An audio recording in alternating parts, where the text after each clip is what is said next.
நேத்து மதியானமே கோழி பண்ணையில கோழி குஞ்சு வந்துருங்க அப்படின்னு சொன்னனால, நானும் என் ஹஸ்பண்டும் கிளம்பி போயிட்டோங்க நேரமாவே. கொஞ்சம் வேலையெல்லாம் இருக்கு அப்படின்னு சொல்லிட்டு.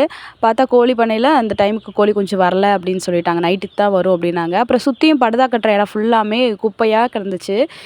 இலை விழுந்து. சரி அத ஃபுல்லாமே சுத்தம் பண்ணிடலாம். இல்லைன்னா பாம்பு, பல்லி, பூரான் எல்லாமே அதில தான் ரெஸ்ட் எடுத்துட்டுருக்கோம்.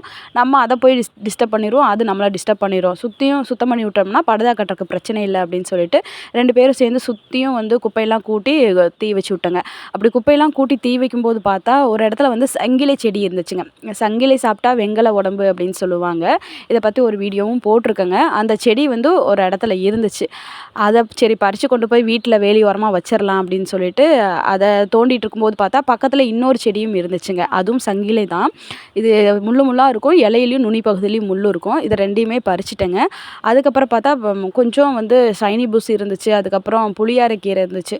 ஷைனி பூஸ் ஏற்கனவே நம்ம வீட்ல இருக்கு. சரி புளியாரைக்கீரை கொஞ்சம் பறிச்சுக்கலாம் அப்படின்னு சொல்லிட்டு, அதுவும் கொஞ்சம் பறிச்சுட்டேன். ஏன்னா, இதுக்கு முன்னாடி வச்சது எல்லாமே கோழி கொத்தி கொத்தி தின்னுடுச்சு. அதனால அதுவும் கொஞ்சம் பறிச்சுட்டு, அப்புறம் வீட்டுக்கு போன உடனே அந்த சங்கிலி செடிய வந்து ஒரு சின்ன டப்ல வந்து நடவு பண்ணி வச்சுட்டேங்க.